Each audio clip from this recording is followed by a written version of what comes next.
রাসূলুল্লাহ সাল্লাল্লাহু আলাইহি সাল্লাম ইয়াকুলু ইয়াহশারুন নাস ইয়াউমাল কিয়ামাতি হুফাতান উরাতান গুরলান। কুলতু ইয়া রাসূলুল্লাহ, আল্লাহ রাসূল সাল্লাল্লাহু আলাইহি সাল্লাম বলেন যে কিয়ামতের ময়দানে সমস্ত মানুষ উপস্থিত হবে নগ্ন পথ, খালি পায়ে, উলঙ্গ এবং খতনাবিহীন অবস্থায় সমস্ত মানুষ কিয়ামতের ময়দানে উপস্থিত হবে। আল্লাহ রাসূল আয়েশা রাদিয়াল্লাহু তাআলা আনহা এই হাদিস শুনে উনি বললেন যে কুলতু ইয়া রাসূলুল্লাহ আর রিজাল ওয়ান নিসাউ জামিআ ইয়ানজুরু বা'দুম ইলা বা'দ। ইয়া রাসূলুল্লাহ, এটা কেমন কথা? আমরা তো দুনিয়াতে লজ্জা শরম বলতে একটা কথা আছে, এখন পুরুষ মহিলা উভয় একসাথে উঠবে, উলঙ্গ অবস্থায় উঠবে, হ্যাঁ, নগ্ন পদে উঠবে, খতনাবিহীন অবস্থা উঠবে, কেউ কি কারোর দিকে তাকাবে না? কে বলতেছেন? আম্মাজান আয়েশা রাদিয়াল্লাহু তাআলা আনহা।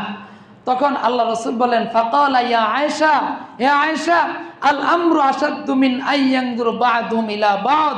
কিয়ামতের মাঠ, কিয়ামতের হিসাব দিবসটা এতটাই কঠোর হবে, আমার পাশে কে দাঁড়িয়ে আছে সেটা তাকানোর সময় পাবে না। সবাই আকাশের দিকে তাকিয়ে থাকবে।